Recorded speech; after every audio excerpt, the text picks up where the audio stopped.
I did absolutely nothing to it. Yesterday, I put the old plug back in. I did clean it. Put the old plug back in there, which I've tried. New plugs, old plugs. The cap on it. Put it back together, figuring, okay, I'm going to have to buy a couple new plugs because apparently the plugs I have are fake. Aftermarket, generic, but they're carrying the Bosch name. And they didn't want to fit right. So I said, well, I'll just wait. I'll pick up a couple of plugs. So I was sitting here, and I said, well, you know what? I'm working on the Cub Cadet out there at the same time. That one doesn't want to start. It stays running if I keep goosing it with a cleaner, which means probably some shit in the carburetor or water in the bowl. So I had to grind down a couple of wrenches to get in there because there's a what you call it, underneath the bowl, and you need a little flat, real flat wrench. I didn't have any, so I took a couple of old ones, well not old, but crappy ones that I bought from Tractor Supply last year. And you know what, let me just put them on the sander and sand them down flat enough. So I have them. You're going to need them. So that's what I...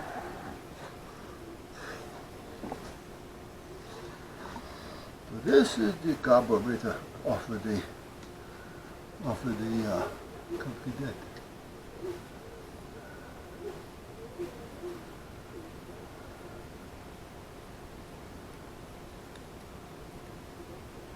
Okay. Now this turns, however, it only turns on the shaft there. And that in there is what I believe that's holding everything on.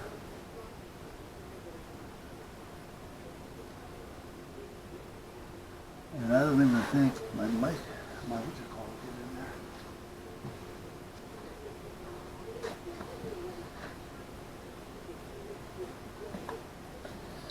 I don't think I'm going to be able to get in there with this. Come on, come on, come on. There you go.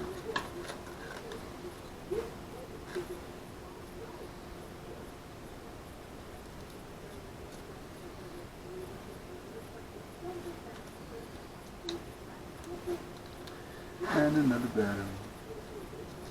Stick that in the hole. Yeah, okay.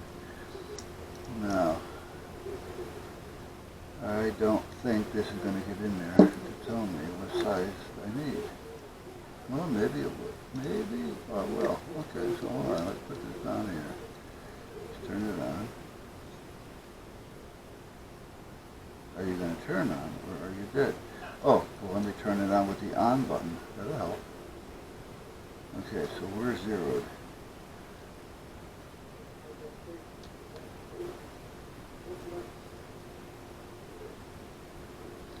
It's telling me a half. Oh, I bet it's a metric. That's what it is. Okay. Let me turn you off for a minute. I gotta go look at the wrench. Okay, so basically what I have here is, it's telling me that it's a metric. I haven't got a metric that I can use to destroy it. So, how far off are we on this one? Not that far off. I'm wondering if I can get in there and open this up just a hair.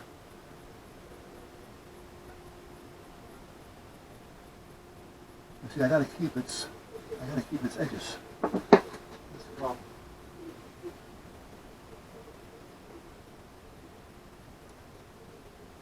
I don't know if I'll be able to keep that.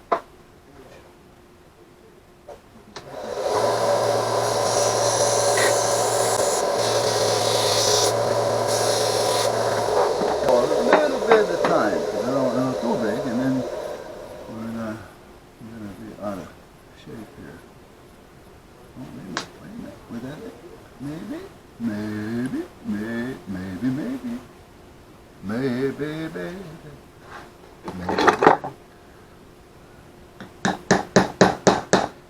mean, it's right there. It went on. So if I can just make sure that we're on all the way. Looks like it may be. Maybe.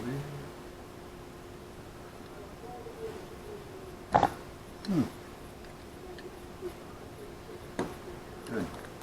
So I just had to not only flatten it, but after I flattened it, I had to open it. Okay. This came off of here.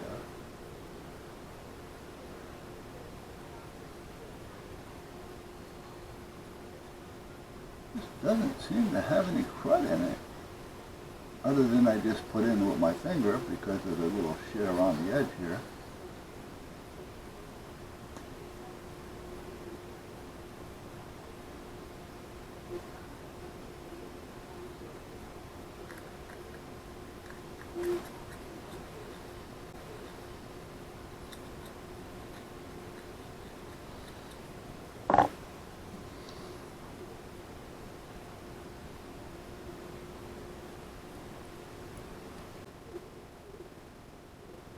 I don't know that's right. You know, I am not into this stuff, so it's just like, okay, try to figure out how functions I have in there. I do want to try to get my bowl out.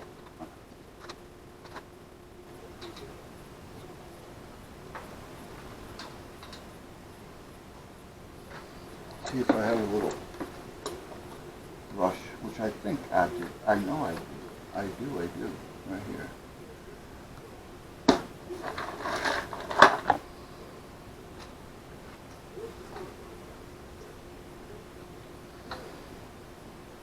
There's nothing really in there.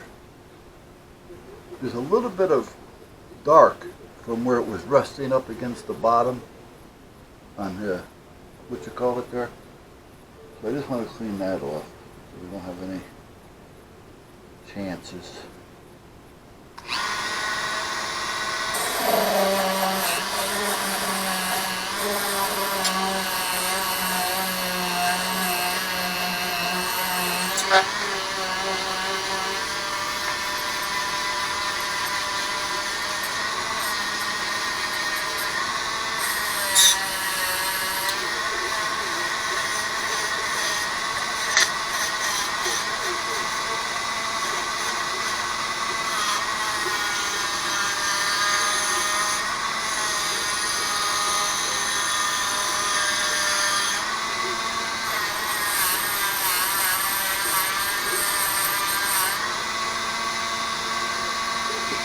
Actually, that wasn't dirt, it was just a little pitting. So how did I get pitting in there unless there was water in there? I don't think if there was water in there, I don't think it would really bother with that. I don't know, it just doesn't seem logical. Oh, I'll have to ask Mr. Spock. Okay, so that's clean, except for a little pit.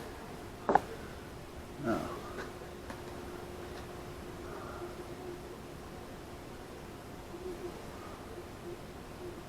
this is all clean.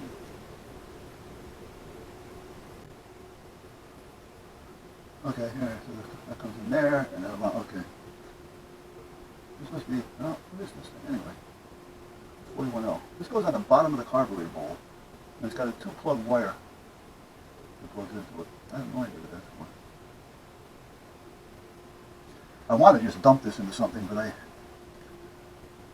don't know if I want to do that without taking everything apart, or just try it.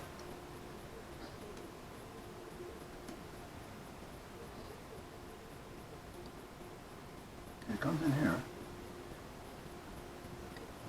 Oh, there it is. Okay. And it goes in there. Yeah, I'm in there too.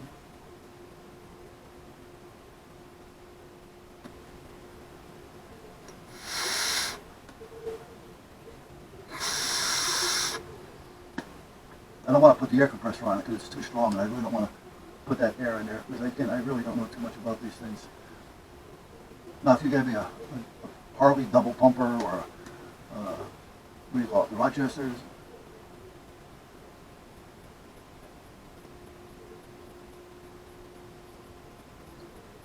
See, that looks a little dirty in there. I have the keys. I don't have much of this left. I don't think I have any brake clean left. You know that that's in there. Yes, it's coming out. So.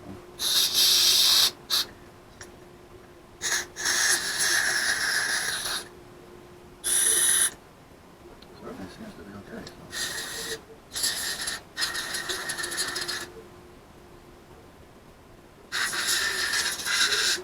It doesn't take much to dirty them up. Dirty them up. I do know that.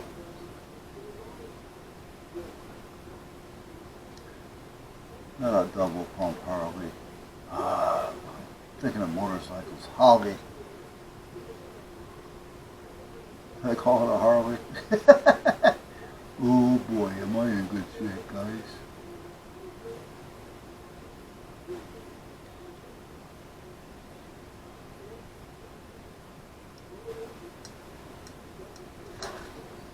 I gotta find, let me get the top off of this to save it.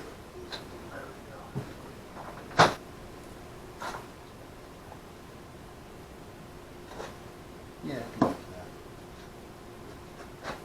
I need some kind of a small bottle. That's better than nothing.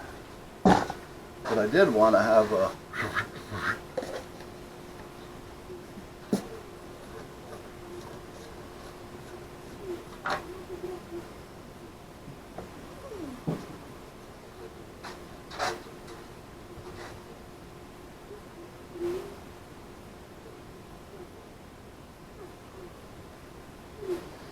You know, I learned this from my grandfather many years ago, and it makes sense. This being here, everybody tries to pour it this way or this way, and they get that glump, glump, glump, glump. Well, if you pour it this way, you may get a little drippage right there at first, but for the most part, you're going to get a nice stream. You're going to get that glump, glump, glump, glump, glump, glump, glump. You follow me?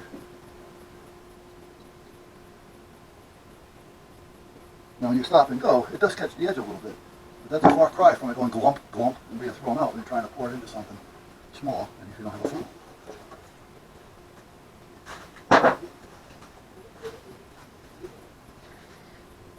Makes sense to me. Now, I spilled that just now because I was resting it on here and not holding it because I was too busy showing.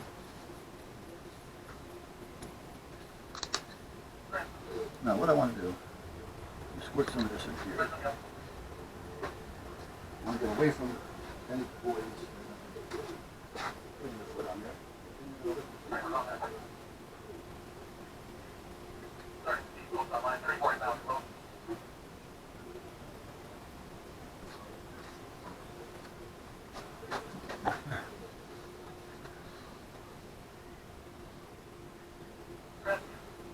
So here's what I'm thinking. If I was to put this in a little bucket and start cleaning it, no, I don't have it anymore. I made a little, almost like a sonic cleaner. I took the vibrators from a cell phone and I epoxied them to the bottom of a pan. So when I hooked them up to voltage, they would vibrate, and it would vibrate the pan and the liquid that was in the pan. So it actually worked out decent. No, I think oh, I burnt out the vibrators, that's what happened.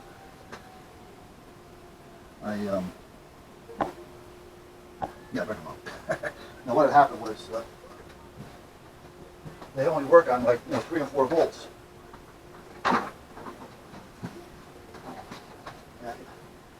I forgot that I had turned up the crank, and I had 14 volts going into it.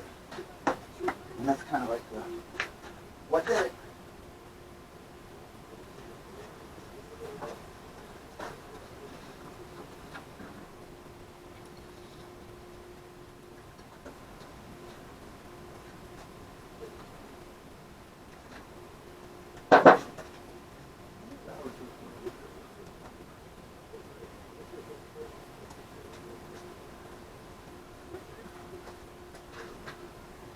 George, which is a brother, I told you at the lodge, and he's now the captain of the fire police, is across the street at Chris's, having a struggle with that. He's over there more than I am, and I live here.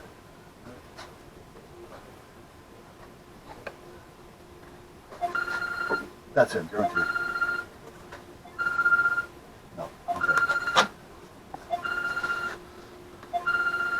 He's got a, what do you call it? I bought one when he first came out. I forgot how they call them. Ford came out with that little mini pickup. It looks like an Expedition, but it's a pickup. Sports Track, that's what it was. And I bought one the first year they came out. And it was nice. It was four-wheel drive. The back window was power. I had the extra cab. I think they all had extra cabs. And I liked it. I had it for about 6 months or so. The wife kept telling me, we went up to, where'd we go? We went to Boston one day with my brother-in-law and sister-in-law, because the wife and I were looking at a 65-foot Sea Ray that they had up there for sale. So I wanted to take a ride to Boston and take a look at it. So we go to Boston. Her and her sister were in the back. Ralph was in the front with me. And where did we go? Well, I hear her talking to her sister about how she gets motion sickness in the Sports Track. And I've never known that. But more so when she's in the front. When she's in the back, she's talking to her sister, she's really not getting sick. I mean, I don't want somebody in my car and not enjoy the ride or feel shitty. Especially my wife. So I asked her, I said, you get sick? Yeah.